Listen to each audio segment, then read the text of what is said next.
And a welcome to you here as we continue on for the first day of the 69th Annual Concordia Invitational Tournament. He's Carter Gledhill, I'm Ryan Fay. If you just joined us, the first game was the two women's programs here between the Lady Bulldogs of Concordia, Nebraska, and the Cardinals of Concordia, Ann Arbor. And in that first game, though, before we talk about the men's action we're going to see in just a moment, what a performance by the Lady Bulldogs in that first game we had. And that was a fantastic game. We talked about, looking at the stat sheet, that was a team that's going to be very aggressive and hungry on that both sides of the ball. And they came out and just did that. They controlled the game from the start, and they basically just took the wind out of the sail from the Cardinals, just eliminating their game of trying to get the ball over half court with their pressure. And as we flip to the men now, the Bulldogs come in with a record of 14-6, 7-4 in the Great Plains Athletic Conference. Meanwhile, for the Bulldogs of Concordia, Ann Arbor, a bit of a struggling season so far at 6-14 and 3-9 in the Wolverine Hoosier Athletic Conference. And one of the things as we talk about this Bulldogs team here, Carter, they're one of the really good rebounding teams of this tournament. And they are. They've been fantastic so far. And the Bulldogs really 38 rebounds on compared to the opponent's 35. And they can really control the boards the whole game. 28 defensive boards, so they got a lot of good bodies that are just going to get in there and just really get after it in the post. On the side for the Cardinals, talked about them 6-14 overall, 3-9 on the season. One of the things for them is that, yeah, they may not have the best record, but one of the things you're going to need to keep an eye out for, especially if you're the Bulldogs, is a team that in the Cardinals, they really like to crash the offensive glass. And they love to do that. They got a lot of energy. They get almost about 11 boards on the offensive glass a game, and that's just because you can see converging on the paint anytime the shot goes up, and that's really something that can give your team a lot of second chance points and get them back into the game, especially when you have a little struggle and against a really good Nebraska team that we're going to see today. Once again, we'll get Carter's keys for both sides here in just a couple of moments. We'll be back in 30 seconds. Get Carter's keys, and then we'll start the men's game here on the Cougar Sports Network. That's next.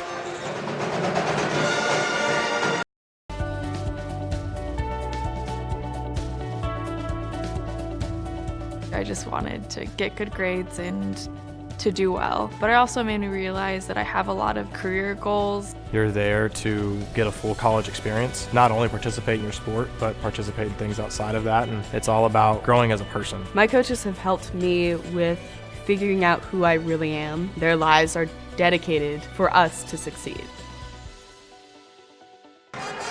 We're back with you here inside the Geisman Gymnasium alongside Carter Gledhill, Ryan Fahey with you.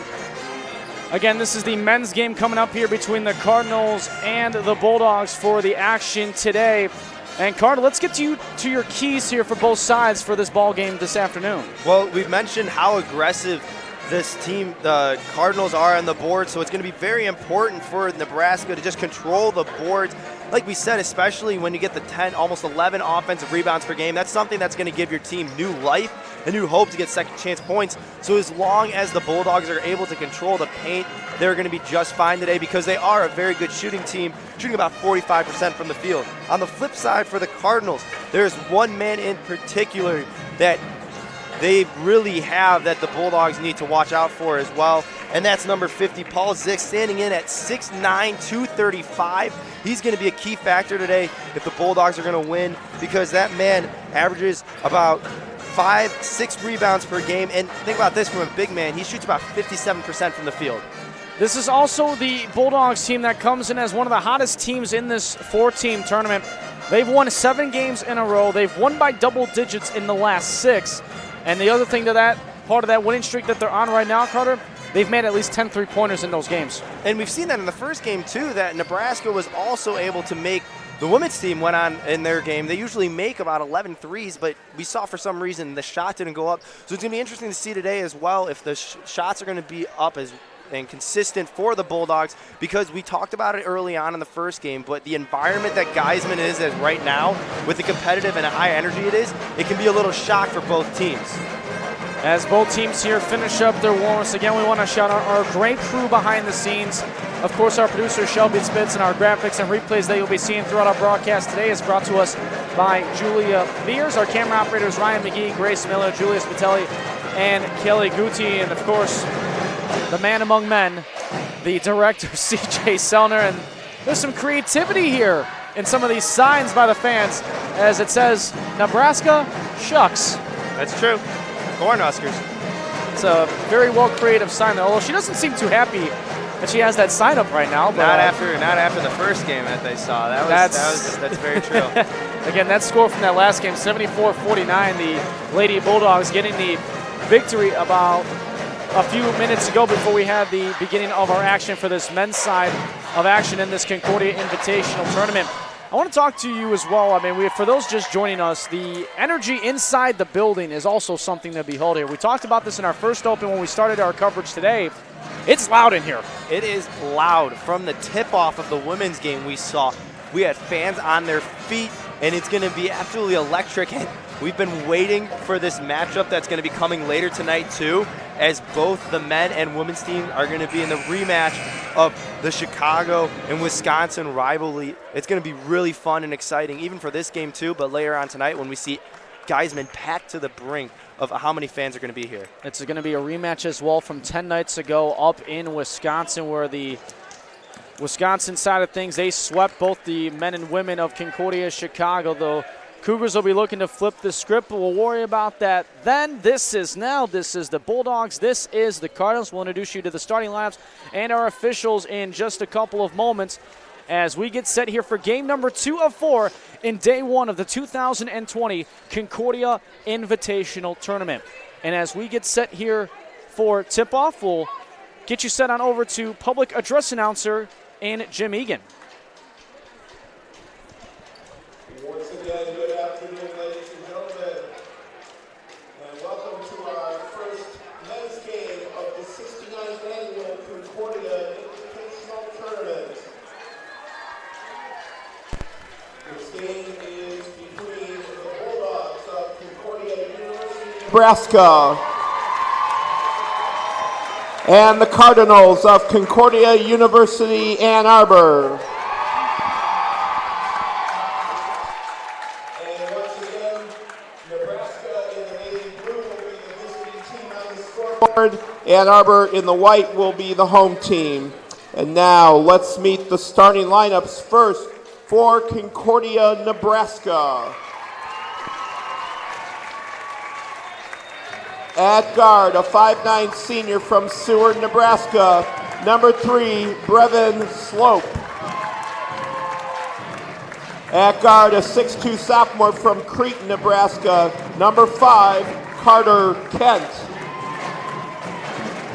At guard, a 6'3" sophomore from Loveland, Colorado, number 10, Justin Wiersema. At forward, a 6'4" senior from Grand Island, Nebraska, number 21, Tanner Shuck. And at forward, a 6'8" senior from Grand Island, Nebraska, number 30, Joel Beal. The assistant coaches are Max Perrell and Brandon Bootsma, and the head coach of the Bulldogs is Ben Linda.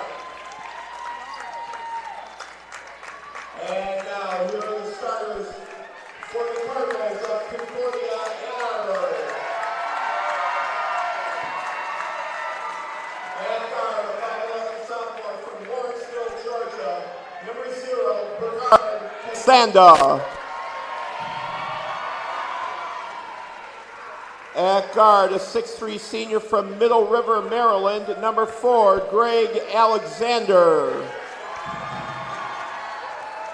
At guard, a 6'1" senior from Southfield, Michigan, number 10, Gerald Booker.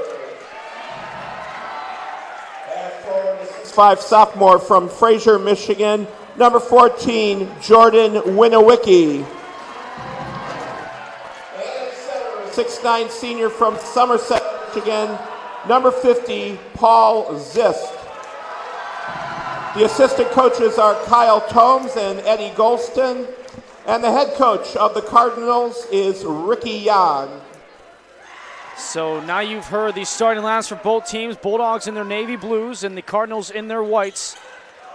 At the tip for the Bulldogs of Concordia, Nebraska, it'll be Joel Beal, the 6'8" senior. And at the tip for the Cardinals, the senior 6'9" center, Paul Zisk.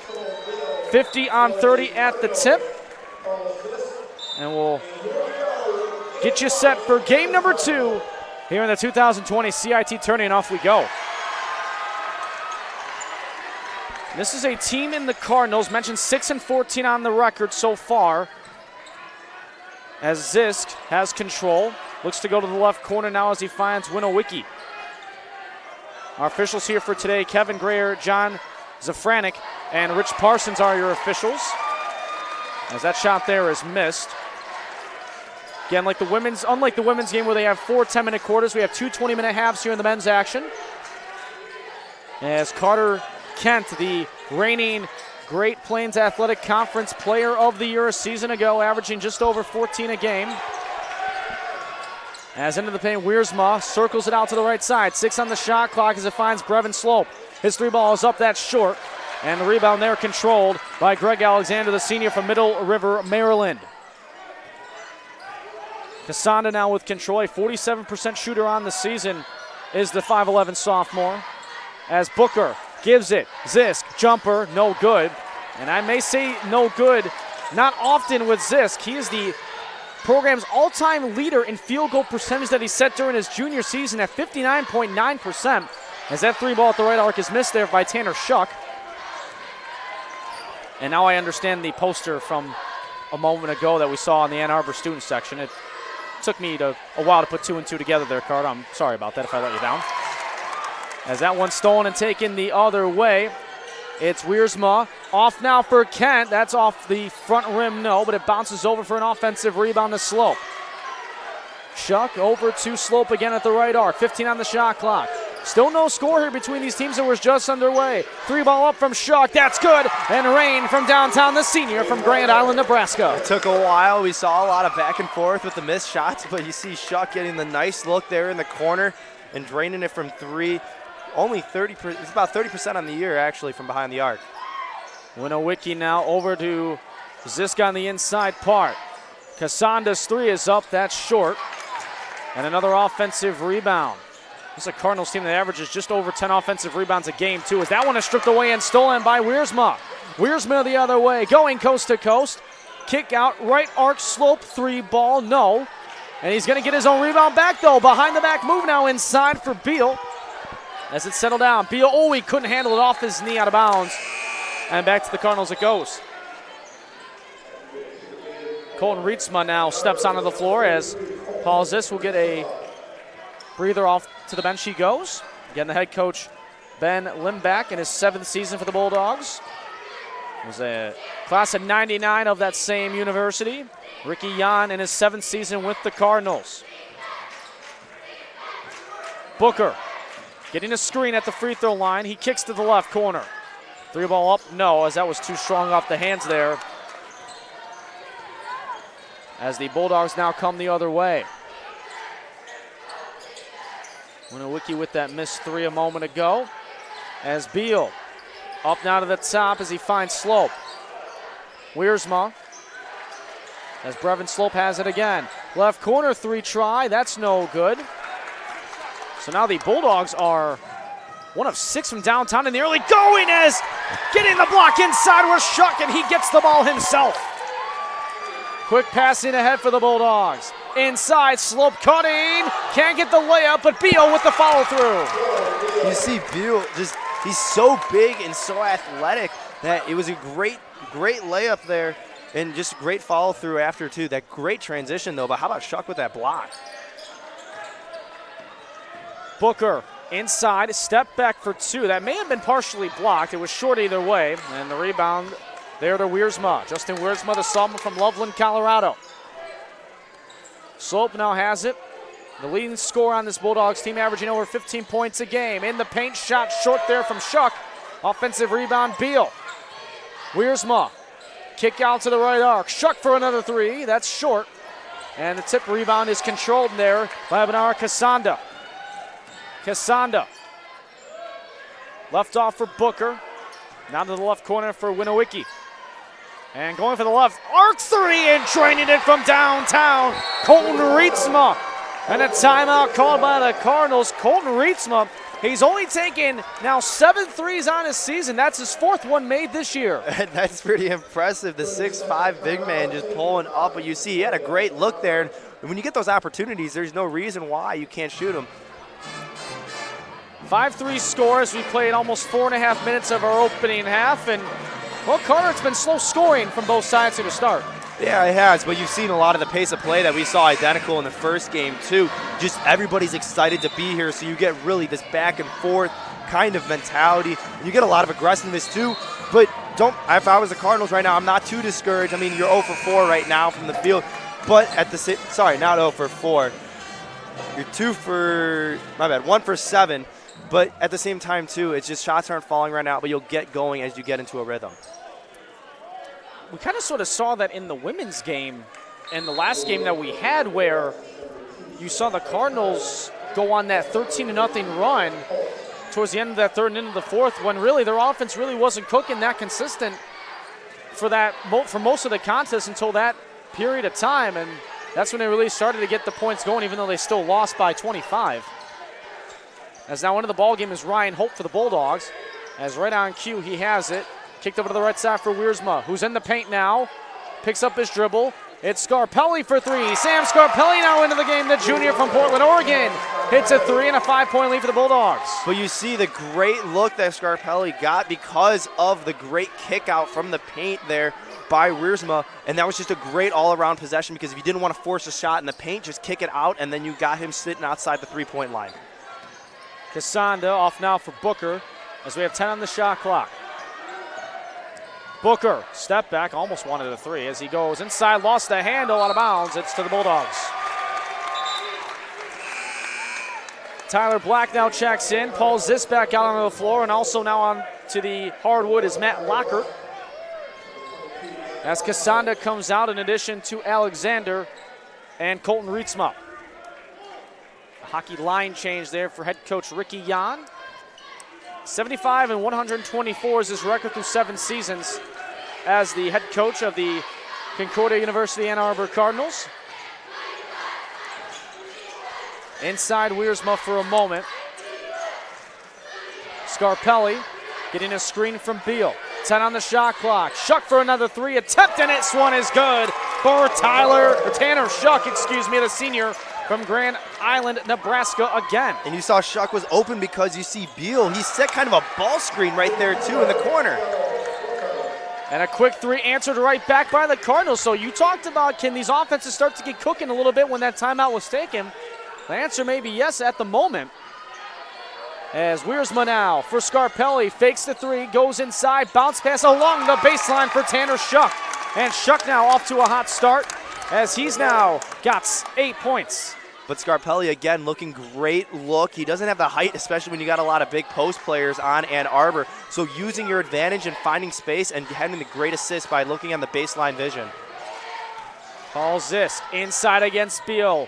Too strong off the back rim. And the rebound by Ryan Holt. Holt pushing the floor. As it goes out to Scarpelli for a long range top circle 3. And another timeout as the lead is all of a sudden ballooned to 16 for the Bulldogs. And the big reason for that is this 3 from Sam Scarpelli. So it's now 10-point lead for the Bulldogs, and now the outside shot is starting to rain here for this team, right, Carter? Yeah, it is, and it's been something that, like you said, they mentioned they have at least 10 three-pointers in their last 6 games that they've all won by double digits, and all are wins. So it's especially against this kind of team, against the Cardinals, you go out and establish your dominance early behind the three-point arc. You can see the frustration already boiling over on the Cardinals in the Cardinals huddle. So far here, the Cardinals 2 of 9 from the field. And for the Bulldogs, they are 6 of 14 overall, 4 of 10 from downtown. And he talked about the Bulldogs rebounding. They have that edge overall 10-5. As so far here for the Cardinals, they've missed their last 4 shots. And for the Bulldogs, even though now they're up by 10, they're only 1 of 6. Yeah, and it's really something you just got to work out, and I think that they're going to keep kinking it out in a new game scheme, but it's going to be something that just takes a little time. So off the full timeout there from the side of the Cardinals and head coach Ricky Yan. Up the floor now with it, Tyler Black, the junior from Grand Rapids, Michigan. Shooting over 51% on the season is Black. As they go in for Zisk. Turns it around, and that one's intercepted by Scarpelli. Scarpelli now up ahead for Carter Kent, the reigning Great Plains Athletic Conference Player of the Year. Scarpelli misses a three. As Beal finds it as it works around the perimeter for the Bulldogs on this second chance opportunity. Tanner Shuck. Now for Holt, driving baseline. It's Beal. He may have had a chance to go up for the layup there, and that's kind of a little surprised as he went for the pass instead outside. As speaking of outside, this three ball is drained on home. Greg Alexander. And Alexander, he's been someone that's been able to shoot the three pretty well, 32% from behind the arc. And it's just the open looks in the transition as well that's going to get the Cardinals back into this game. Holt.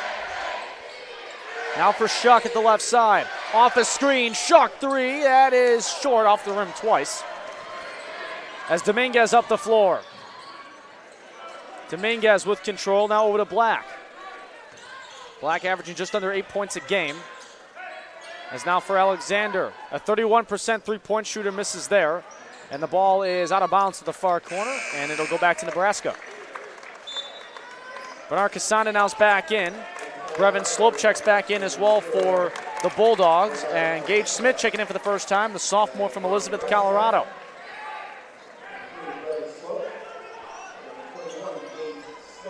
So Slope now brings it ahead. Slope now 0-3 from the field after his first stint out on the floor for head coach Ben Limback.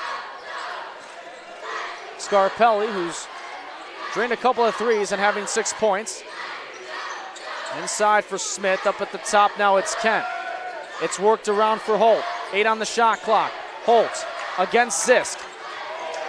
Smith with 3. Smith needs to get it off. It's not in time. Shot clock violation. In another case, we saw a bunch of this in the women's game. Almost bleeding over here, not being aware of the shot clock. And it's just a new environment that you're in with all these fans. And we've seen, it's something that can get on your mind, especially when you got the student section that travels with CU Ann Arbor. And not often do you see a traveling student section of that size. Of course, student sections and fans would love to travel, but not often do you see a crowd like that, as the second chance putback is no good off the hands of Paul Zisk, but he's fouled. So he'll be at the line for a pair as the foul there goes on Ryan Holt. And of course, the Nebraska faithful have traveled out here in good waves as well. They're sending off over to our right, while the Ann Arbor side of things are on the opposite side of the court, as this free throw is no good. He's only a 52% free throw shooter on the season. He leads the team in rebounds at 5.8 and then blocks at just under 1.5. As a second free throw now from the senior center is in and out, no good. Kind of a rough going for him early on, though, in this game. 0 for 3 from the field, and he had the chance to get the free throws to get him going, but didn't make any of them. And we've talked about how efficient he is shooting the ball as well, as this one is tipped into the backcourt.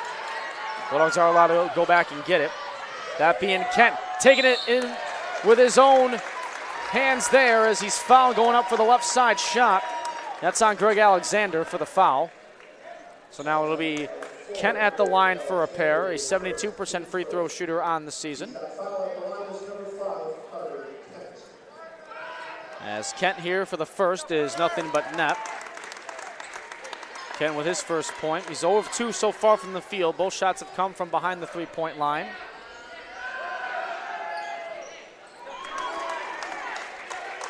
Second one there also good, 18-9. A 9-point lead for the Bulldogs as they look to try to set the tone early. Zisk leaving this one off for Alexander. Now it's Dominguez, left side, on the baseline, off the glass, or rather the rim, no, and it is walking the tightrope there, Sam Scarpelli to keep in play. As Smith, as it's worked to Slope, now to Scarpelli, kept it in. Great athletic play there by the junior. 15 on the shot clock. Inside, a wild shot from Scarpelli as he crashes into the padding there. As the foul is going to go on Dominguez, the senior from Groveland, Florida. And one of the unique things about this tournament and all the facts you can find, of course, for the Bulldogs and head coach Ben Limbeck, back in 2014, as that first free throw is good, he became the first coach to win the CIT for 2 different schools. It was for, of course, this Bulldogs team and the team he's playing against right now, and that student section, Ann Arbor. This second free throw is good from Scarpelli. So he's now got 8. He's a perfect 2-2 at the line with a couple of assists, a rebound, and a steal.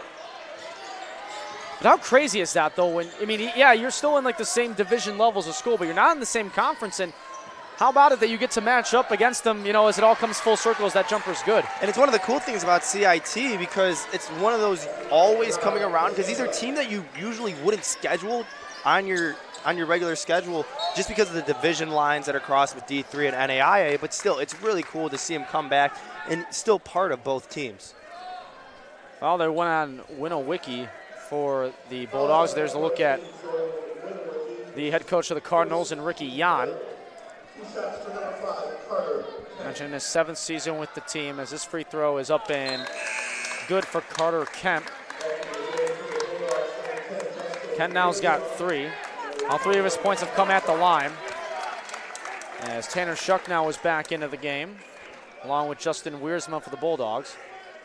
And not wasting any time there is Kent for the second free throw as he drains it. As we're now halfway through this first half of play. Booker, as it works now to Casanda at the left corner. Booker getting it right back. Muscling his way in the paint. Can't get the first try, but if at first you don't succeed, try again, Gerald Booker. And that was just fantastic display. He was quick on his feet, and he was light as well, just maneuvering his way through the paint, and then just a great finish as well off his own rebound. Kent for Shuck, who's so far 2 of 5 rather from downtown today. And speaking of threes, it's Carter Kent from downtown. Booker to the top, over now for Lockhart. Spin move in with the pivot foot, and he gets the nice roll off the glass and in. And that's something that's been kind of absent from the Cardinals offense right now. It's kind of their post play and really just being able to control the paint because they do have the height advantage. At points, they just got to get more of the ball in there and keep feeding them. Shuck inside, off the glass, no, and the rebound is out of bounds. It was loose still on the floor, and the officials will talk about who gets possession. Still going to go the Cardinals' way.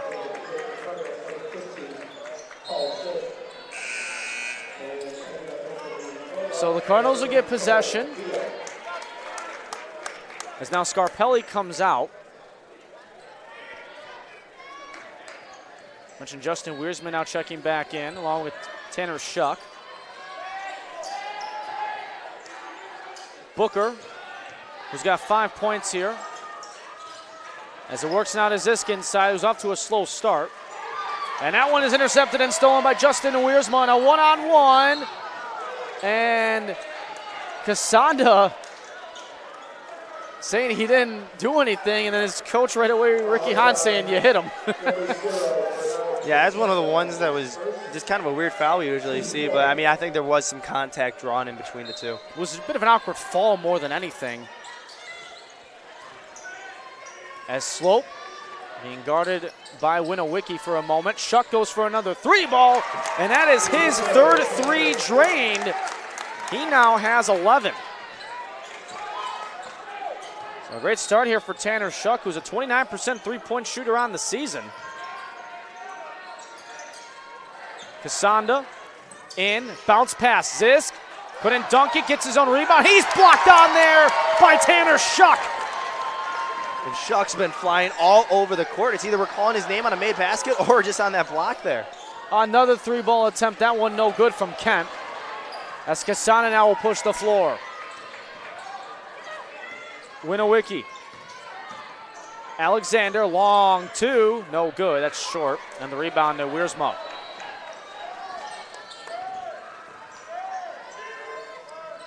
Shuck will settle it down. He has a game-high 11 points.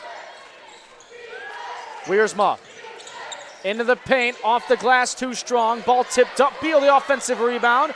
It's slope driving baseline now. Bounce pass for Beal, who lays it in nicely with two hands. He may have wanted, though, that emphatic dunk, Carter. And you see someone of his height.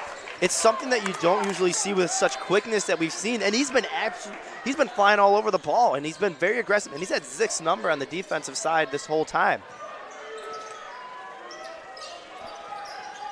Alexander to Kasanda, 10 on the shot clock. Kasanda in for Zisk, guarded by Beal. Zisk, blocked by Beal. Now the other way, Shuck for another three. A little bit of a heat check there, perhaps, as he misses off back iron. The Nebraska section to our right, I think, was ready to explode had he made that three.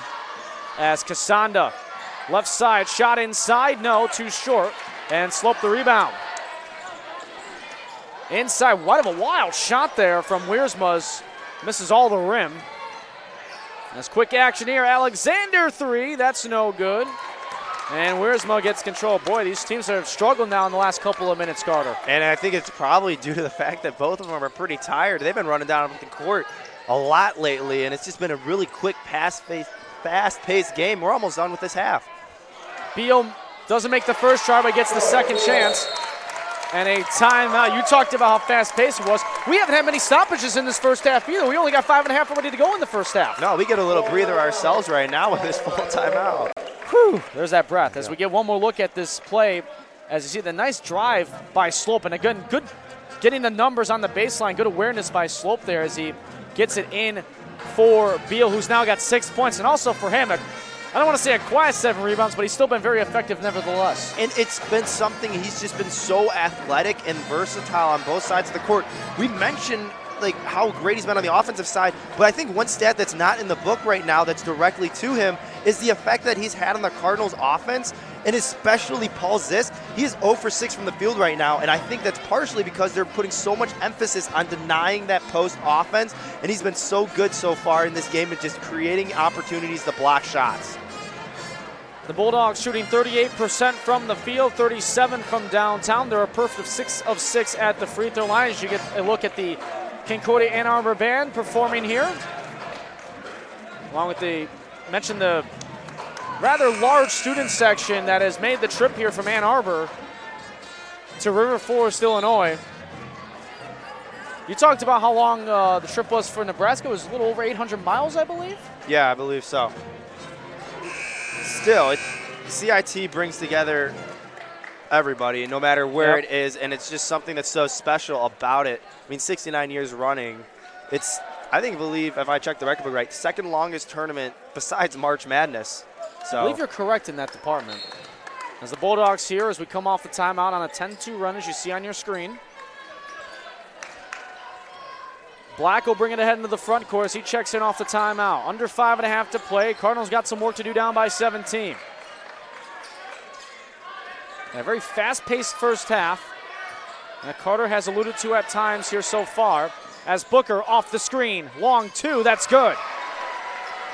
And he's been the leading scorer for the Cardinals team, and it's going to take a lot more of him to keep getting the ball and keep scoring because it's going to be on his shoulders to get his team back in the game.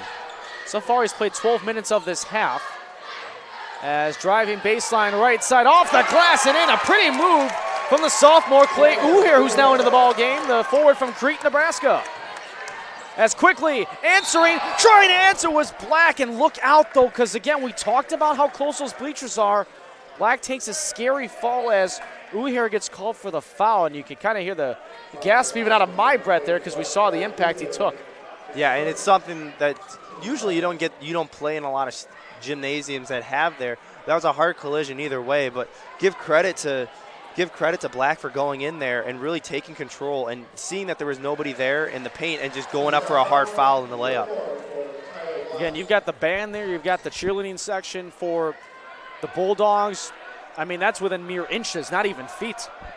While there's a little more separation on the other end of the floor, which you'll see in a moment, as the free throw there is good by Black. And they get a look at the Ann Arbor cheerleading section. And as we kind of paint the picture, and you'll see it here now as we talk about, again, this is, a thing for player safety too, of course. And even just for the safety of everybody here. You see a lot more space on this side of the floor. As now it's Shuck with 14 on the shot clock. Off for Uher. Scarpelli, who's drained a few threes in this first half. Scarpelli, hook shot, that missed everything. And that hit our GoPro over there, I believe. Oh, no. I don't know is it okay? I think it's up. It's up. Okay. I think it's good. I know. I'm looking at it on the screen. Okay, it's good. Yes. It's not off kilted or anything. That's good to know. Only the finest design in the GoPro mount from our man, CJ Sellner. He knows what he's doing, folks. It's anchored on down. Took a few little nuts and bolts to screw that one in on the wall there as Booker takes a hard fall to the floor as he gets fouled. And the foul there goes on Uher, so he picks up a couple quick fouls. That'd be the team's fourth. Or rather, team third, excuse me. As Booker now at the line. They called it a shooting foul. As now these band section cheering happy birthday to Gerald Booker. And I have a 1 in 365 chance of saying I'm correct, but I don't think it's his birthday today. I don't believe so. I'd have to look at the... if we can find it online somewhere, but I do not believe it is his birthday today. I highly doubt it. If it is, though, that would be kind of neat. Well, it's an early birthday celebration for himself. He made the free throw. And again, you mentioned it. Only at CIT would you mention it. No official record of his birthday on the Ann Arbor website, unfortunately. So we'll never know right at the moment if it's his birthday or not. But if you do know, tweet us at the Ryan Fahey and at Carter_Gledz if you know the answer. As the shot there is missed off front iron. Black the other way. Right arc now, it's Alexander. Kick out to Black, top of the circle, and he'll settle it down with 20 on the shot clock.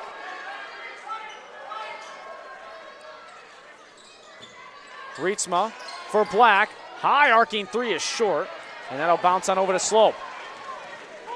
Slope in transition, finds Kent. The reigning Great Plains Athletic Conference Player of the Year misses there. Slope, though, with a nice little move on a hesitation in the left lane, scoring. It's up to an 18-point lead. Now Black, over to Winowicki. Alexander for Booker again. Carter's mentioned he should probably see more touches to try to get his team back in it with under 3 minutes to play in the first half. Booker for Alexander, 8 on the shot clock. Alexander spin move, underhand shot, no. And the rebound, that hit off the side of the face of Booker on a tip, almost stolen as Slope gets it ahead now. Scarpelli in, off the fake, counted, and the foul for Clay Uher. And you see just how effective that was and how quickly they pushed the ball up the court. Look at that, 2 passes and they get a shot up pretty much there. And nice to use the rim as protection for Uher there as Zisk now is going to come back in. Kip French will check in as well for the Cardinals. As now the and one here for Uher. He's 7 of 10 at the line this season, so that's a 70% free throw percentage. A.J. Watson now into the ballgame, the first-year player from Bonner Springs, Kansas. As Uher for the and one is up, and it is good. So Uher now with 5. And he's a perfect 2 of 2 so far from the field today. As French off the screen. French bounce pass finds Zisk, can't handle it for a moment, corrals it and scores. Finally gets on the board. For the first time, it was a long drought, but it's good to get that basket in if you're Zisk. Wiersma is also back in for the Bulldogs. To the right corner, Scarpelli driving, floater up off the glass. A deposit for 2 for number 2, Sam Scarpelli.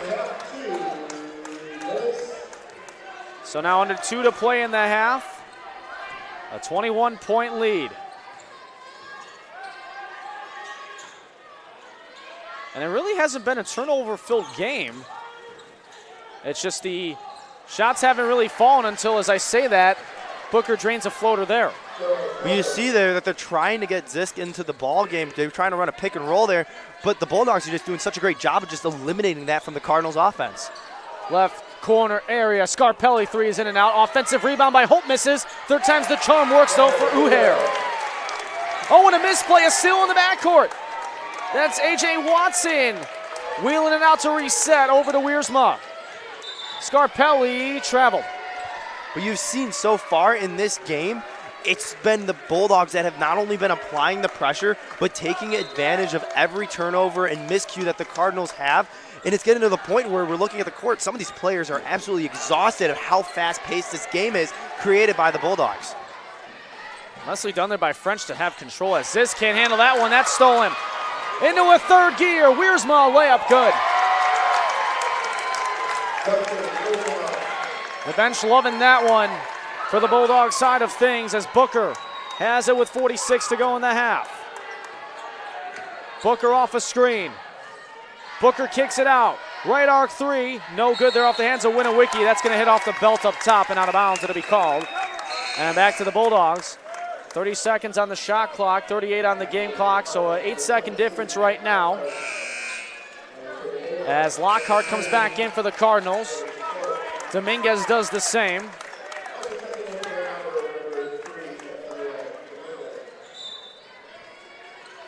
So now Watson will have it off the inbound.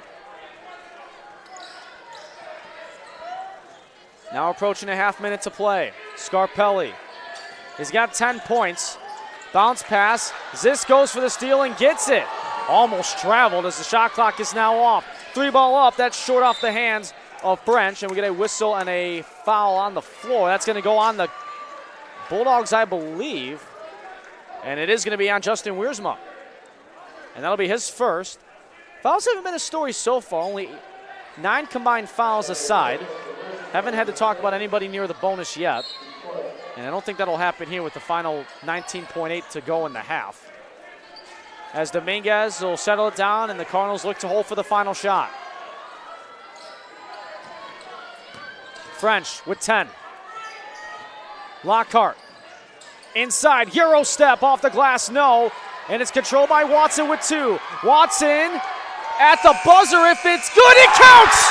How about that?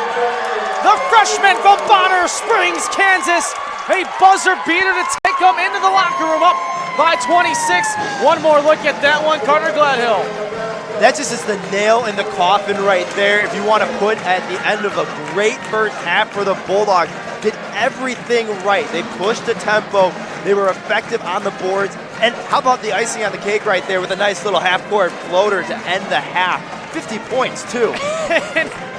A.J. Watson, who just hit that, almost went into the wrong locker room. He got twisted in his directions inside the building.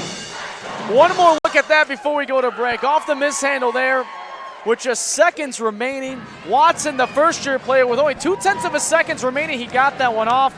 And that is how the Bulldogs go into the locker room. Up by 26 over the Cardinals. We'll take our halftime break. We'll get you set for second half action and a whole lot more on your home for the 2020 CIT here on CSN.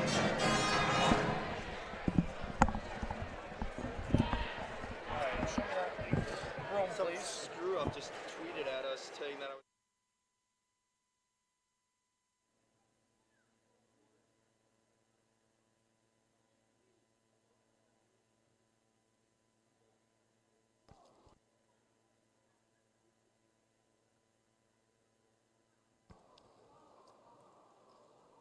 And for this game, we will have the dance teams of both sides to entertain you. First, we will bring back the dance team from Concordia, Nebraska.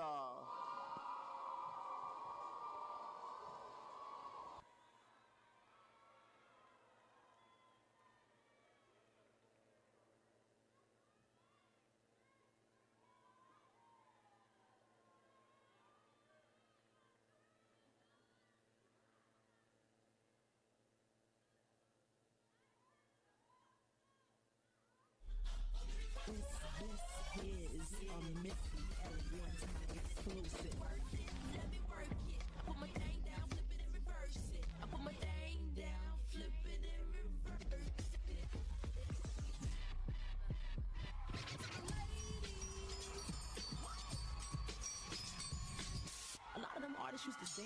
dance. Let's just have fun. It's hip hop. Let's just have fun. Music make you lose control. Music make you lose control. I got a cute face, chubby waist, thick legs in shape, rump shaking both ways, make you do a double take. Planet rocker, showstopper, flow popper, head knocker, beat scholar, tail dropper, do my thing, mother. We're gonna make you lose control and let it go, for you know you gonna hit the flow. Make a new track, make a formerly crack. Give them a tap, appetizer, and stack up some fat in the back, make the boys all collapse. Yeah, when I rap, they be all on my back. Boys wanna tap on this. Got a new idea, let me switch it. Man, I'm so futuristic. Body be thick like a bitch, but I'm different. Ripping it, microphone gripping it. Getting these Benjamins, new car ripping it. Different, ripping it, microphone gripping it. Getting these Benjamins, new car ripping it. Ripping it, ripping it, ripping it, ripping it. Whip it real hard.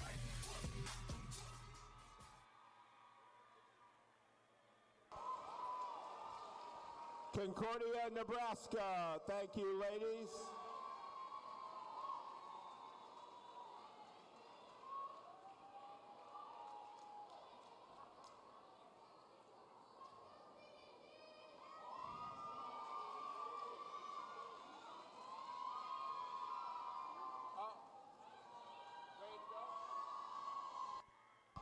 And now the dance team from Concordia, Ann Arbor.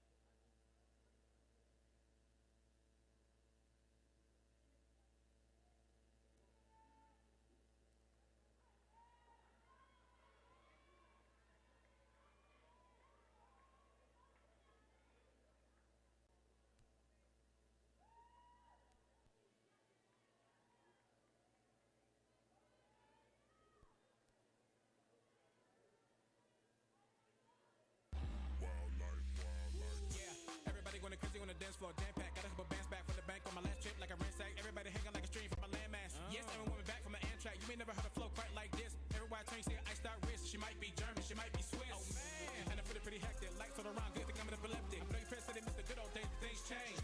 Wildlife.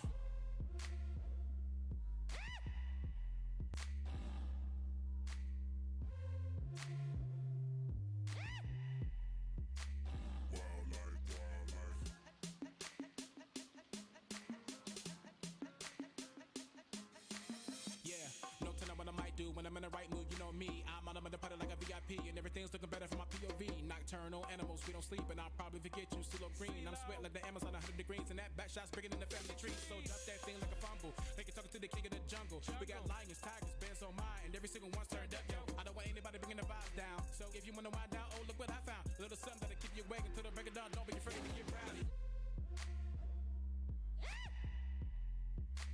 Wildlife, wildlife.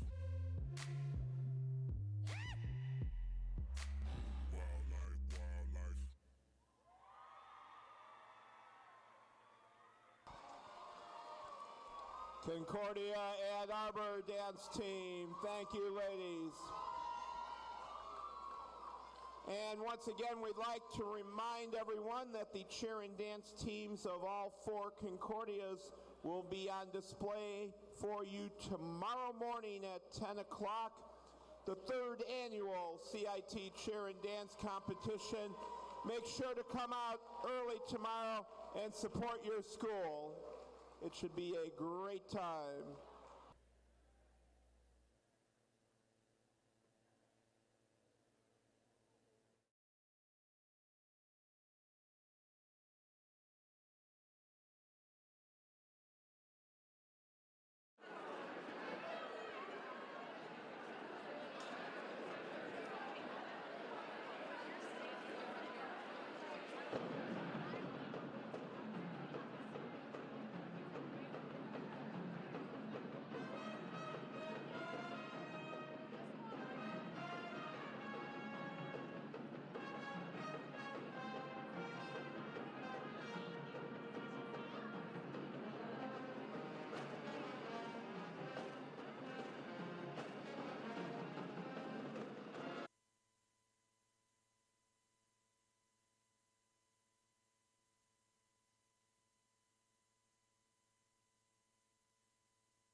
It's time.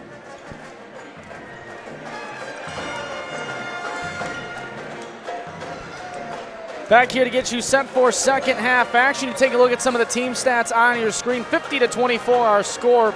We ended it though in that first half, Carter Gledhill with a buzzer beater from the freshman A.J. Watson, but that's been one of the stories for this Bulldogs team so far, as they're 7 of 18 from downtown, but they've been key threes more so than trying to be consistent with them. And they've really just been kind of like momentum keepers. They just really have been pushing the Bulldogs along in this game. But overall, they're shooting very effectively right now, 46% from the field, as you see on your screen. But to the flip side of that, the Cardinals really struggling, only 29%, and they're really having a hard time finding some kind of offensive rhythm. And with that offensive rhythm, we flip to the other side of the coin. It's been Gerald Booker who's been leading the way for the Cardinals of Concordia Ann Arbor. 10 points, 4 of 8 shooting.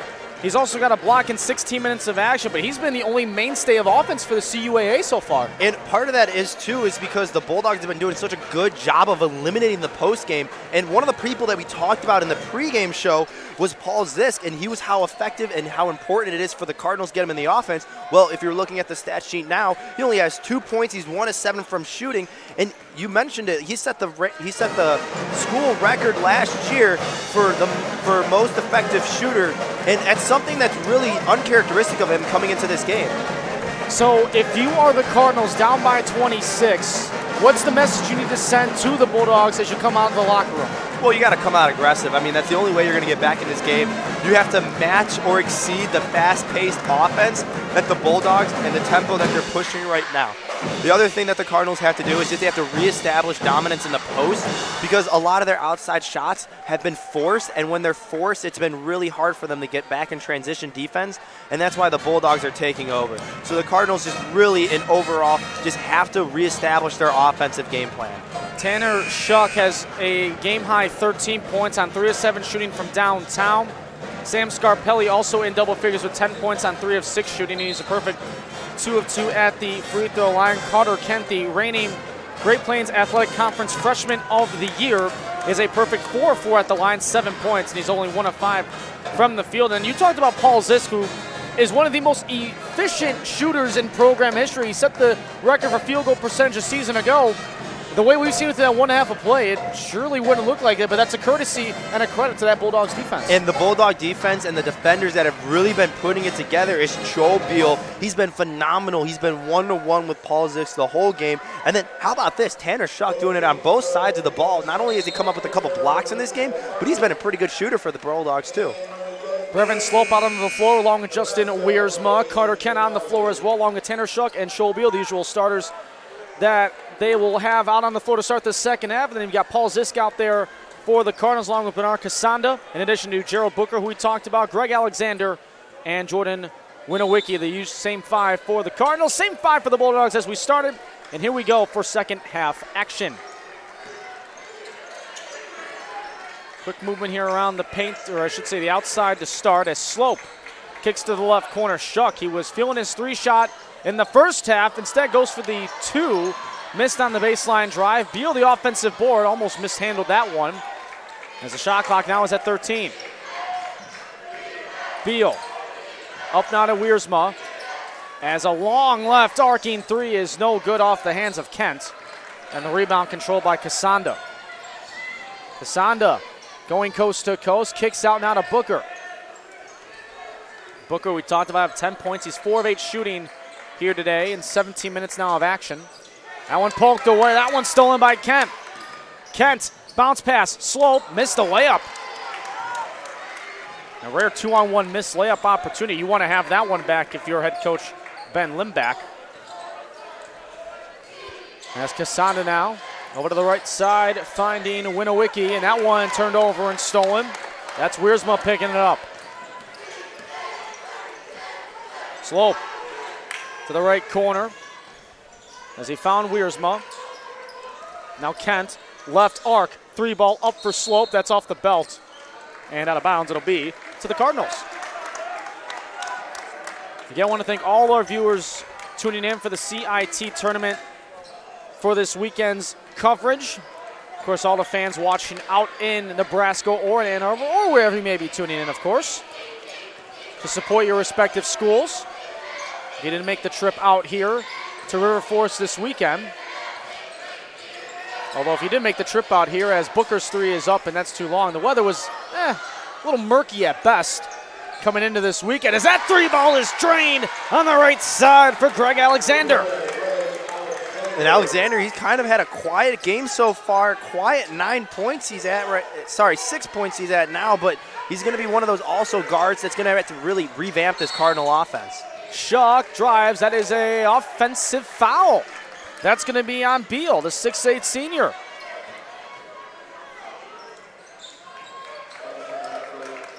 So Beal, that's his first foul. That's the team's first of this half. It's our first foul of the half as a whole as well. As Alexander now goes over to Booker. Casanda, as he found that one to win a wiki. 15 on the shot clock as Casanda resets at the top.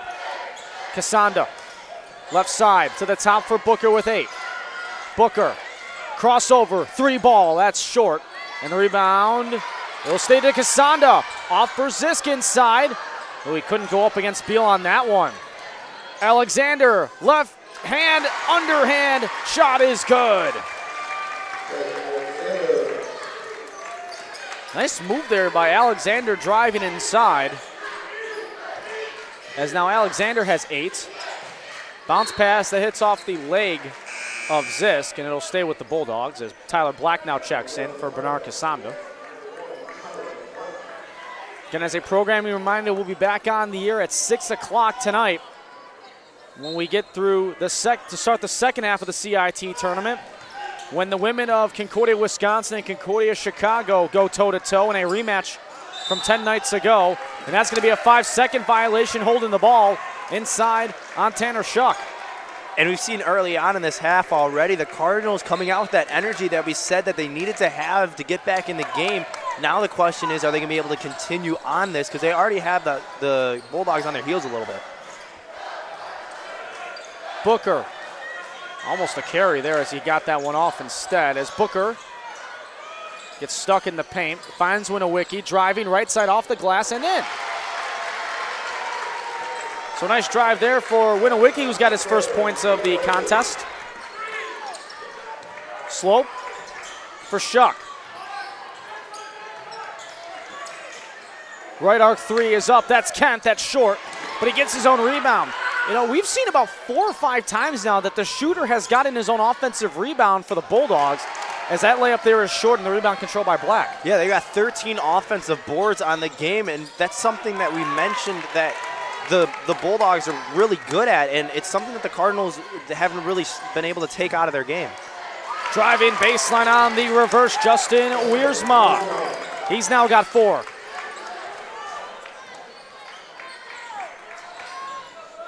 Baseline drive, Alexander, and what do we have? It's going to go the other way. I believe he stepped out of bounds. You've now got Matt Lockhart back in for the Cardinals and Sam Scarpelli for the Bulldogs, who's been a 6-man shooting threat off the bench, as Ryan Holt now also checks in.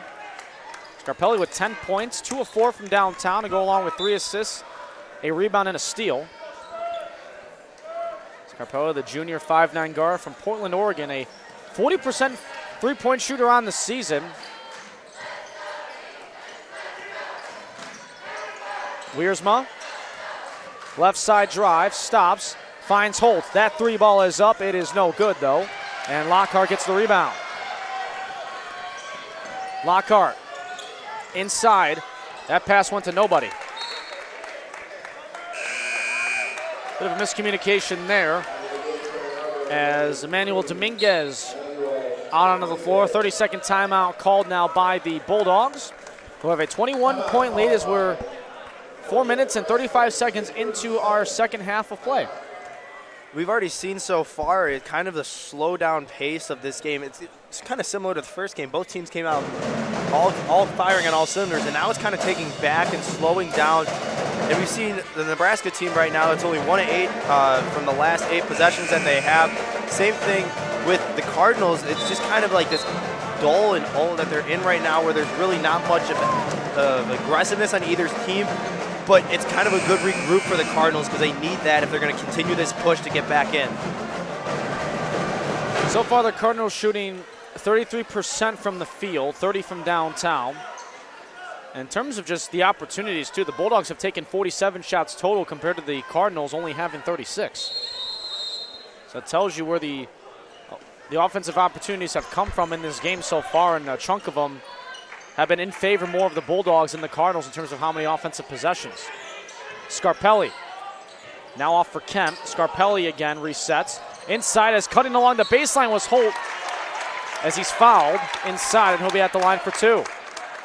Something that's been really impressive to me already in this game is Scarpelli's vision of the court. He's been a great guard in bringing up the ball. He's always been looking for someone cutting, either if it's been on the baseline or in the corner. I think he's been a key part of this Bulldog offense that's been so effective already in creating opportunities both in the paint and beyond the arc.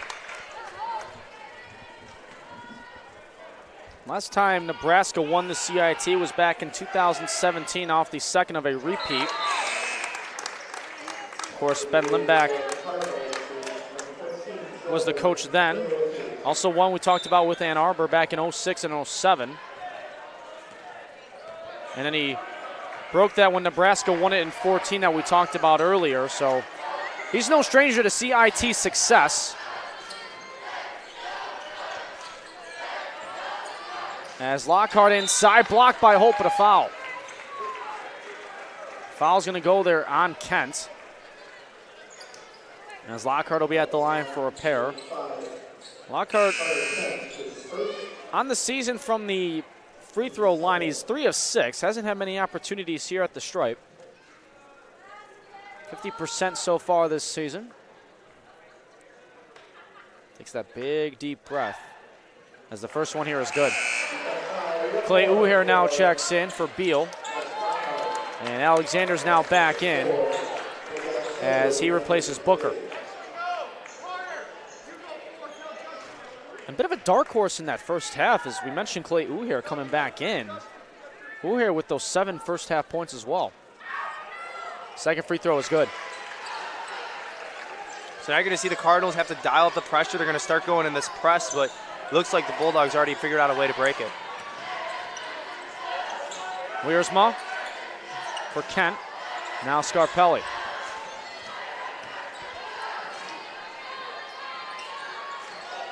Uher at the top with 12 now on the shot clock for Holt. Scarpelli. Uher again. 6 on the shot clock. Scarpelli is going to be fouled. It's going to be a push on Jordan Winowicki, the sophomore from Fraser, Michigan.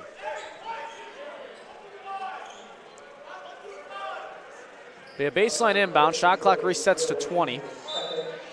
As Scarpelli will have the inbound. Holt. Scarpelli again as it wheels out to Kent. Wiersma. Kent again, driving baseline, tried to go on the reverse. It was a live ball. Kent wanted a foul. It stays with the Bulldogs, 8 on the shot clock.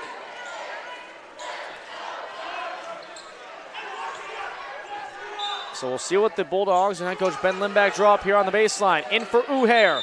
Shot is going to be not going to happen. It's going to be a travel. Kind of a weird post move there by Uher, but I think he did kind of shuffle his feet a little bit if he tried to create separation on the turnaround. So Black brings it into the front court. We'll have a spin move fake as he wanted to feed that one off forward Dominguez.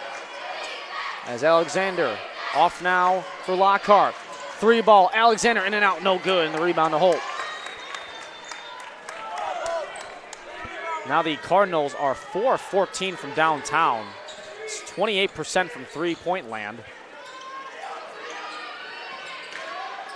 And we've seen with both games, first the women's and now the men's, as Holt drives and he's fouled. He'll be at the line for 2. We haven't seen much success from three-point land here overall from either game so far that we've called. No, and we've seen teams come in here, though, like pretty excitedly when their stat sheet. They've had a lot of three-pointers made in the game. Very good above-average teams that had the three-pointer, but I think we always forgotten that this is not your regular basketball game. This is a lot of pressure, a lot of different, a bigger crowd here as well. And you can tell, I think each player has a little bit of the jitters or excitement, and it's going to throw off your game a little bit. But I think we'll see an improvement tomorrow for sure in the three-point range.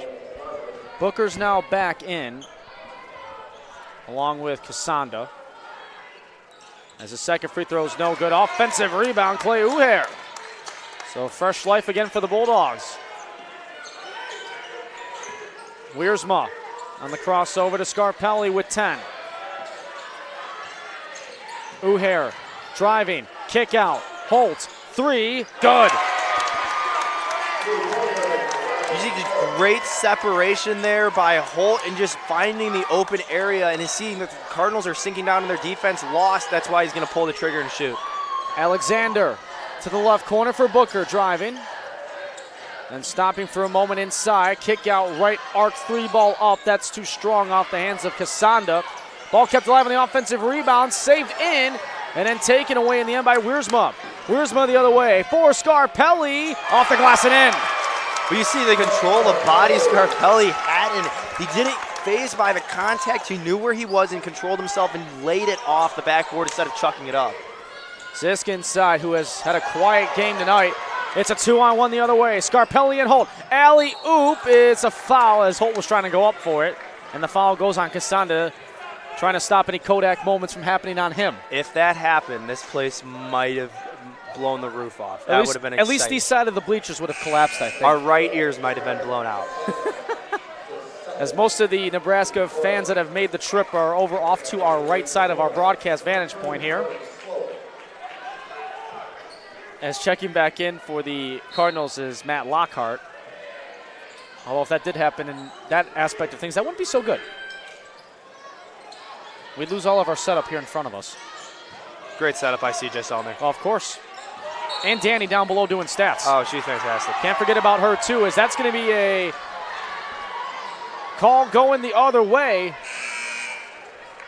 As that'll bring back in Dominguez. Bulldog faithful not liking that call. As Alexander will inbound.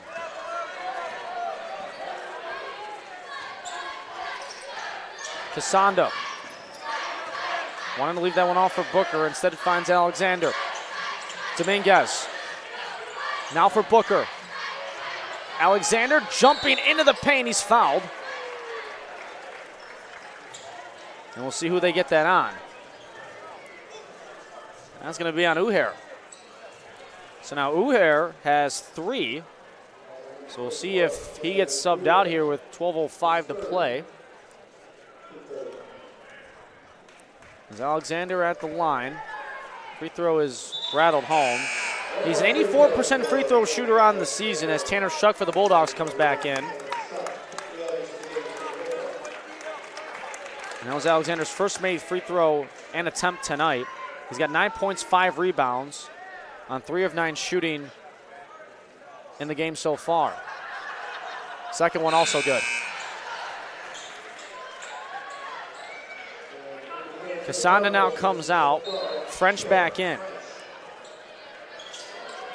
Well, backcourt pressure from the Cardinals doesn't work as Scarpelli fakes it and keeps it himself, but he missed the layup. Good defense there by Zisk. That's just Zisk staying his ground and really just using his height to his advantage. Just Scarpelli was not going to get it. He's almost a foot taller than Scarpelli. Left arc 3 is good for number 3, Emmanuel Dominguez. Uhair. Oh, the other way, has it poked away and stolen. Up now, it's Booker. Booker, that is a offensive foul on Gerald Booker. Scarpelli takes the charge. And Booker can't believe it. And neither can the Cardinal faithful in attendance. That was one of the ones that was just difficult because as a defender, you either give up the layup, which you don't want to do, and he tried to move his feet late. It was hard from our point of view to see what it was and how the guy reacted, but it kind of looked like he had his heels on the arc inside the paint, which would have made it a block. We can get a replay on that perhaps later if we're able to really kind of dissect that one out, as that could be a big swing, at least for the Cardinals, hopes to try to get back into this. As Scarpelli for Slope. Slope for Uhair. Top circle three, that's short. Rebound to Lockhart. Dominguez. Stops on a dime, and he overthrows it to Alexander out of bounds. So that's out to the Bulldogs. As we have played 8 minutes and 56 seconds of our second half, a 21-point lead for the Bulldogs. Alongside Carter Gledhill, I'm Ryan Fay with you here for the day one of the 2020 Concordia Invitational Tournament, the 69th edition of it. Slope at the left side, now circles back to the top and resets. Gets it right back from Uhair. Slope, three ball, good! Finally connects on one today, but it was just great ball movement there, as you see from Slope. And Alexander stepped into a three and missed, and Zisk couldn't save it. As now Winowicki comes back in for the Cardinals and Kent back in for the Bulldogs in addition to Gage Smith. And now Black now in as Dominguez and Zisk come out in place of, we talked about Winowicki a moment ago. And he talked about Zisk at length here. He's got 6 rebounds, but he's 1 of 7 from the field, and he really hasn't had any offensive impact in this game. And it's really just been a great game planning part on behalf of Coach Limbeck and just really understanding what's going on. That's what happens when you have backcourt pressure. It can lead to numbers not in your favor, and the easy layup for Gage Smith. As Black drives, circles it to the left wing. A tight pass in, somehow gets deflected over to Black, who is inside, misses the shot, but he's fouled. And he'll be at the line for a couple. And Black here is in 9 minutes of action, only 2 points. He's had all those points come from the line.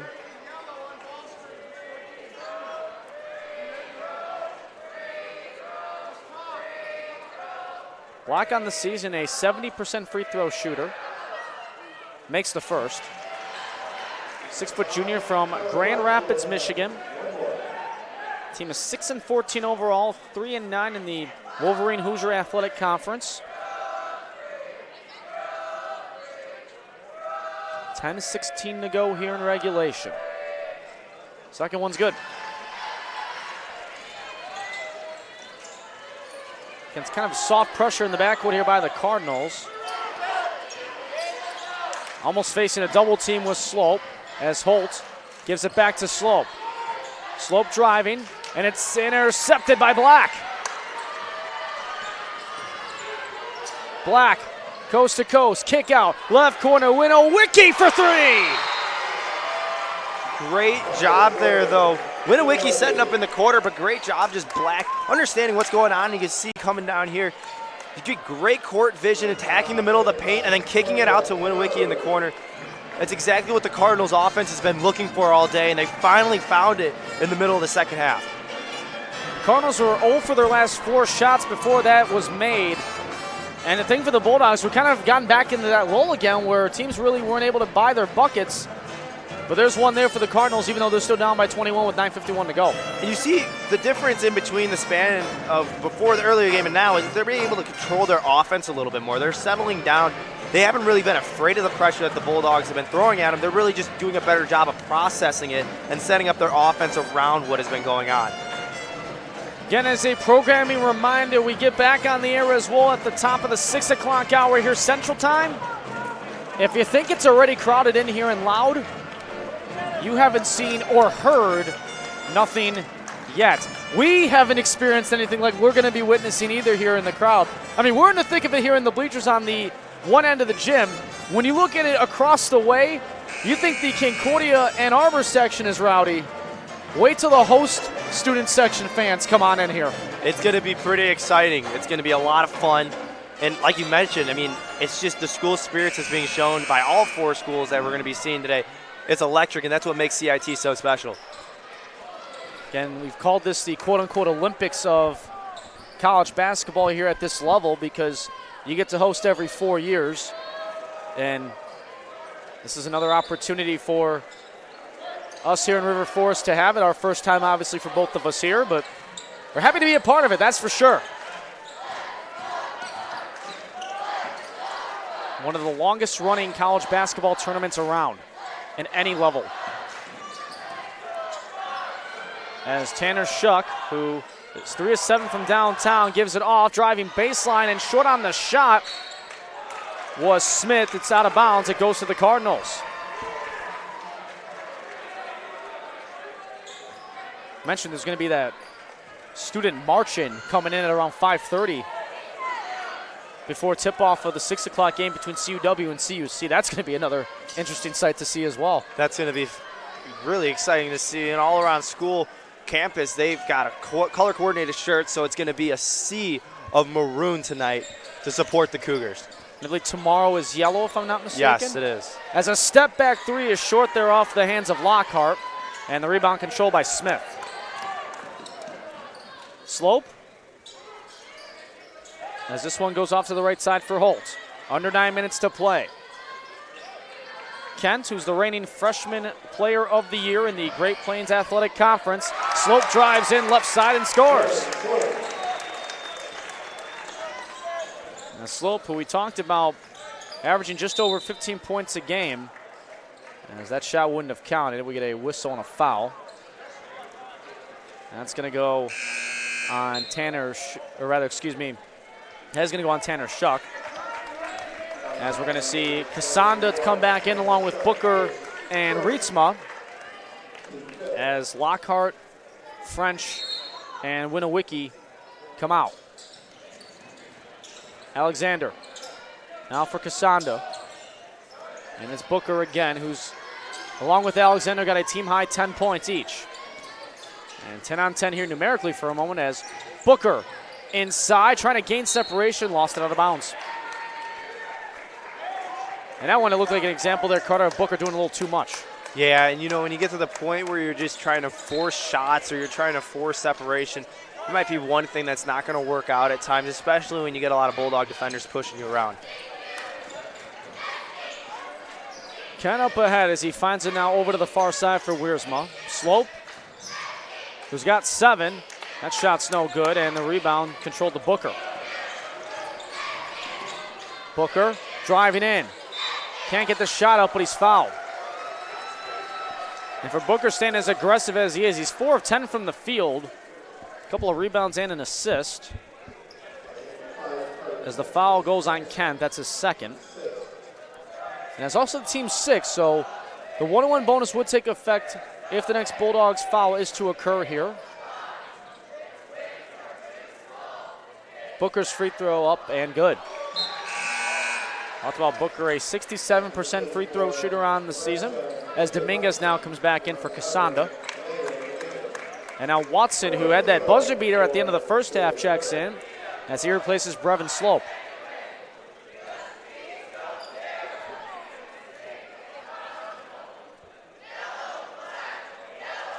That's good for Booker.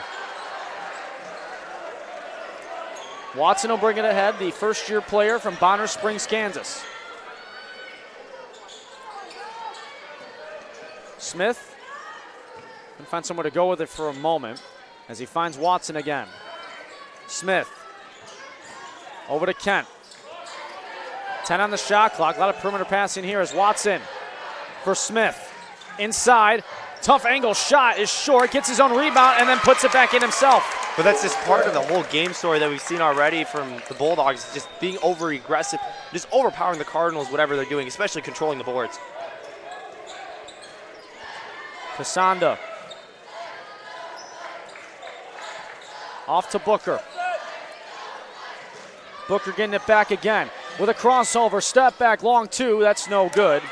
And the rebound to Gage Smith. 7 minutes now to go. 68-45 Bulldogs. Watson with a pretty move inside. Can't finish. Ball is still tipped around and then controlled in the end by Booker. Cassandra for Dominguez. Long range 3. That's back rim, no good. Smith another rebound. Talked about how successful of a rebounding team this is. That's bounced out of bounds. It'll go back to the Cardinals. As Scarpelli comes back in for Nebraska. And Winowicki and Lockhart are in for Ann Arbor.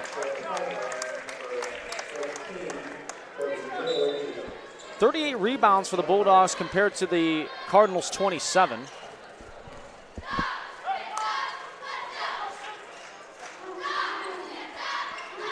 And we talk about, you mentioned this in our open, how in terms of defensive rebounds, as that one is missed there off the layup attempt from Casanda. It's now 23 offensive rebounds for the Bulldogs here in this game. They average 28. And we still have over 6 minutes to play. How about this for the Bulldogs, too? 16 offensive rebounds, though, to the Cardinals' 8.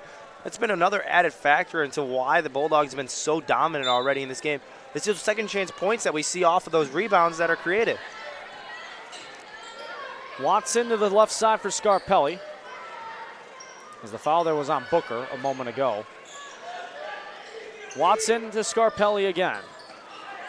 And now 10 on the shot clock for the freshman Watson. Step back, we wanted a 3. Kind of laughed about it actually too, as Scarpelli with 4. Scarpelli, lefty, shot is no good. And the rebound to Lockhart. Up ahead in a 2-on-1. Dominguez on his own, reverse, no. Lockhart the offensive rebound, and he'll reset to the top. Quick 3, triggered, and executed to perfection by Jordan Winowicki. And Winowicki's been kind of that guy throughout the game that we've seen. He's been that life behind the arc, 2 for 4 now, but he's been the guy that they've gone to after those rebounds that they've been looking for outside of the mark to take the shot. Smith, as it's left off for Watson left side. Driving was Wiersma. Right corner 3, Watson! And just like that, you mentioned that the Cardinals put one thing up and then the Bulldogs come back. Watson, great answer there. This shot inside by Booker as Watson pushing the pace. To the left corner, Scarpelli. That's a 3, and that's good. And now Scarpelli feeling it again. He's got 15. 74-48 Bulldogs. Can both the Nebraska programs, as Watson gets a steal and Watson gets a finished layup, and ooh, a little bit of an extra shove there by Lockhart. It's getting to that point right now where he's seeing as the margin is growing, but like we said, we thought the Cardinals, they had a little momentum swing right there, but you just saw how fast the Bulldogs just put up 8 points in a minute 11 seconds, and that's pretty impressive. 4:33 to play. Again, coming up at 6 o'clock, we'll have the Friday night action return here for the CIT when Wisconsin takes on these Concordia Chicago Cougars, the host of the tournament here in River Forest, Illinois at 6 o'clock. Then the men's action will follow for a projected 8:15 tip-off time here in River Forest, Illinois, inside the Geisman Gymnasium. Again, our great crew behind the scenes working all the games this weekend. Shelby Spitz, our producer. On graphics and the replays, you're seeing Julia Beers. Our camera operators, Ryan McGee, Grace Miller, Julius Spitelli, and Kelly Guti. And, of course, CJ Sellner, our fine director, who let us have chili for our halftime snack. So very good, very good. Yeah. Once we found the room. Well, yeah, that also took some time. And I think we just embarrassed ourselves that us, as the host broadcasters at the host school, didn't know where the food was. So I think you just put us on blast for no reason. So I go thank here, you. though. I go here, so I should have known where the room was. You're still learning the land. It's your first year here. I mean, you're doing okay for now. You're doing great, sweetie. As the reverse layup is good by Tyler Black. And he took a hard fall to the floor, but he gets up okay. And he's looking to shake it off, and I think he may come out because of it, and he will, as Colton Rietzma will check into his spot. But the body control there by Tyler Black, he was up in the air for a while up there, but he just almost did like a whole ball circle with that to just lay it up. Great spin on the ball, too. The freshman, A.J. Watson, will bring it up. The freshman with 8 points, and he's 2 of 2, a perfect 100% from downtown here so far today. As Holt leaves this one now off for Jacob Jennings, who's now into the game. Scarpelli with 9. Scarpelli to the baseline. Watson, a really tough angle 3 on the corner. He almost had his front vision where that baseline kind of goes behind the backboard, try to shoot that 3. As this left, 3, and taking a lot of body weight from Scarpelli on his lower back was Lockhart trying to fake a 3. Got the defender to bite, but in a tough way, though, as that's now the 7th team foul, so it's going to be the 1-on-1 bonus here for until we get the 10th team foul, perhaps, and then it's double bonus the rest of the way then. So Lockhart at the 1-and-1. If he makes it, he gets a second. If he misses, it's a live ball. Misses, it's a live ball. Rebound there by Ryan Holt.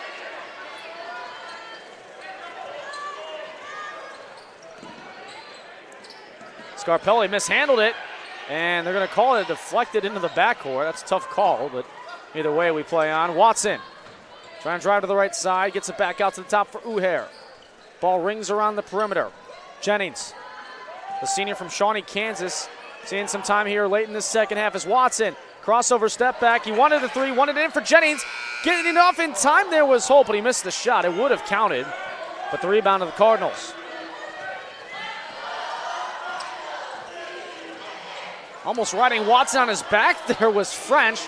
Lost the handle. Up ahead, that's a steal. That's Winowicki. And now head coach Ricky Janssen, settle it down. Let's get a play set with 2:50 to go. Dominguez over to French. Nice pass to the right side, and finishing nicely is Colton Rietsma. But you see there, just Wietsma just waiting on the backside block right there. French, nice job seeing that he was going to have a contested layup and taking the smart move of laying it behind the defender for the layup. Timeout called by the Bulldogs and Ben Limback. With 2:31 to play here in the second half, and the Bulldogs have really shown more of their offensive efficiency in the second half compared to what we saw in the first. And they have, and it's really just been they've been almost like two different offenses we're watching too. We saw it in the first half, we saw a high, fast-paced speed offense that was just going at it, very aggressive. Now we're coming into the second half and we're seeing a team that's now settling it down once they get it in transition and just working the offense, but still being effective enough to create open areas and find open shots. Bulldogs shooting 42% so far, Cardinals 34%. Both teams doing pretty good at the free throw line so far. 81% of the Bulldogs, 73% of the Cardinals, and for the Cardinals trying to stay, fighting through the final 2.5 minutes, they've held the Bulldogs scoreless the last 2 minutes and 11 seconds of play on top of that. So we've seen this Cardinals defense give the Bulldogs some fits and really kind of halt that offensive progress that they try to have. But even with that being said, Bulldogs still have 76 points on the board. And it's just been true to their game plan that's been sent by Coach Limback. He's just been doing a really good job and just making sure the guys have just stuck to what they were doing, and it just creating an all-out around great game plan for them. Nick Cito is now into the ball game, the sophomore from Arvada, Colorado. Some of the bench guys getting some playing time here. Thomas Young now on the floor having the control. Jennings checked in on the last dead ball before the timeout. Also into Sammy AJ, as he wanted to feed that one in the paint. That's no good. AJ, the senior from Ghana, as this three ball is up and good for Dominguez. So 2 minutes now to go.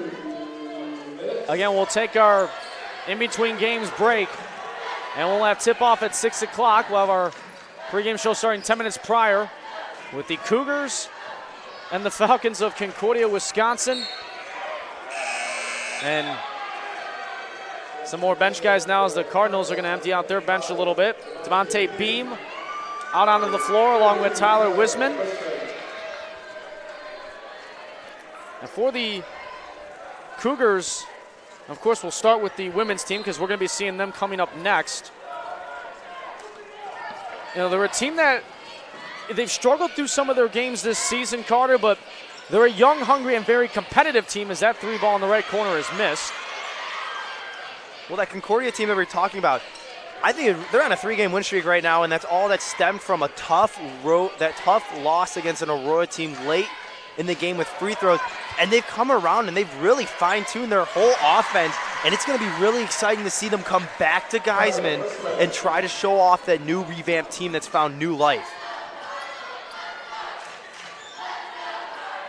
Approaching a minute to go. As a shot on the floater there is no good there from Cito. Ball still loose on the floor as we have a minute to go. Pass inside through a lot of traffic that's out of bounds. It'll stay with the Cardinals.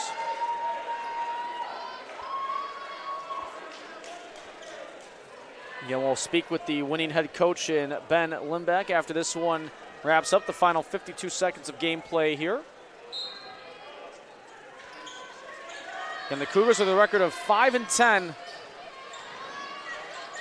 overall on the season. They're 4-7 in the NAC, while the Falcons are 9-6 and 8-3 against NAC opponents, Northern Athletics Collegiate Conference.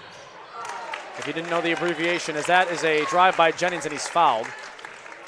We've talked about, this Bulldogs team on the men's side being one of the hottest teams coming into the tournament. On the women's side, you could say the same for the Cougars as well, winning 3 in a row. Yeah, and it's always something that's going to benefit you coming into a tournament on a win streak. But it's going to be awesome to see, though. The Cougars, I think, are going to have a little bit of home field advantage. Obviously, one, because they hosted. But they're the ones that are going to be used to this hostile environment, and this energy environment's going to be created because it's all going to be for them. With a little section for the Falcons. Free throw here by Jennings. That's short. As the Cardinals will settle it down, the Bulldogs will be playing in the CIT Championship tomorrow night. That'll begin at around 8:15 tomorrow night. Of course, you and Sam will have the call for that one, as we get a whistle and a foul, as the shot clock is now turned off. As a foul there went on Jackson Hirschfield. Hirschfield, the freshman from Utica, Nebraska, and at the line is Kip French. Officials confirming something, or actually they're going to correct the foul. It's going to be on Jennings. I said 12 in Hirschfield. He's not out on the floor yet. I think they corrected it to Jennings, and they did. So the shot clock is off, and Nick Cito will bring it up ahead of the floor as the Bulldogs are going to get win number 15 on the season and then move on to the CIT Championship, where they await the winner of CUW and CUC, which tips off at 8:15, and an exclamation point to end it for Sammy AJ as the final few seconds tick on down. Long 2 pull-up is no good, and that will do it here inside the Geisman Gymnasium. 79-57 the final, as the Bulldogs move on to the CIT Championship, just like the women counterparts will do as well. So the Bulldogs of CUNE get the sweep of their games, and will have respective tournament championship games played tomorrow, the 25th. Carter, just overall, your thoughts on that one before we talk to head coach Ben Limbeck? I think we said it from the start. It's going to be the Cardinals trying to match the tempo of the Bulldogs, and you see that was a little bit too much for them today, as the Bulldogs really just did a phenomenal job controlling all aspects of the ball. They were doing a great job in transition, but then in the second half to see them slow down and work on offense and still be as effective, it's pretty exciting to see that. Yeah, for the Bulldogs to finish up on the final stat lines, they shot 42% from the field, 39% from downtown, while the Cardinals are 34% from the field, from 34% downtown as well, and 68% at the line. And one of the other things, too, that we noticed was that with the Cardinals itself, the big thing for them, nowhere to be found, and this is something we really highlighted in the pregame open, was Paul Zisk. He was MIA mostly for that 40 minutes.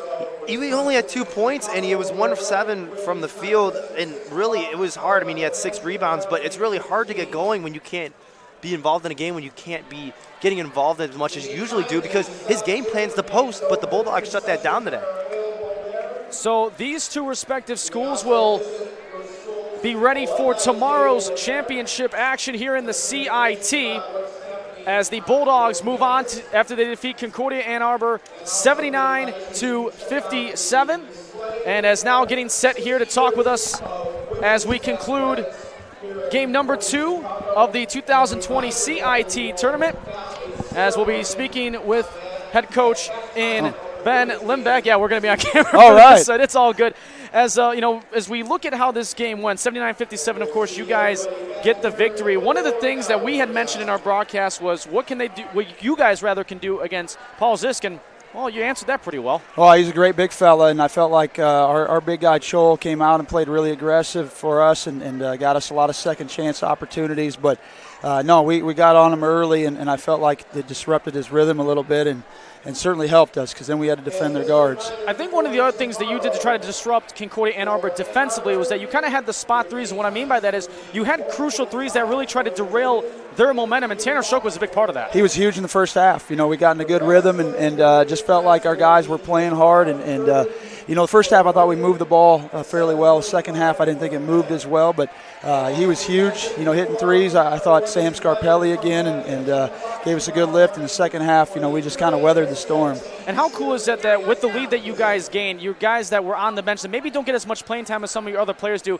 kind of get to feel what a CIT is all about? Oh, it's special. You know, all of us that have played in it, you know, I think, you know, we all remember it as players, and now as a coach you get to enjoy your guys that get out there and fight, and it was nice to get a bunch of guys in and just, you know, see some guys get a free throw or a hustle play out there. And how about the university that you get to be a part of now? Both teams going to be in their respective CIT championship games that are occurring tomorrow. How special is that for you guys? It's awesome. You know, we love CIT every year. You know, we come to CIT and we tell our guys how special it is, but until you get here, you really don't know what it's like. And to be in the championship game on both ends, the men and women, you know, we're so blessed, and thank God that you know, we have these abilities and great student athletes and families and alumni supporting. So we're excited for tomorrow. Of course, you don't know who you're going to be playing yet. It's either going to be the host Cougars or the Falcons. But from your side of things, of course, you have to kind of know what you're looking at before you would even find out who your opponent is. You got a little scouting report? I honestly don't. I mean, Ann Arbor's such a good team. We weren't overlooking them, but both teams are good. I mean, Chicago's got they stretch you out and they play at home here, and Wisconsin's always, you know, they're always good. So we're excited to be in the championship game and know it's going to be a great test. Congratulations on the victory, Appreciate Coach. it. Thank you. That's head coach Ben Lindbeck of the winning Bulldogs. Again, coming up at 6 o'clock, it'll be the Cougars and the Falcons. It's quiet in Geisman now. It's going to be roaring in a little bit. We'll see you at 6 o'clock.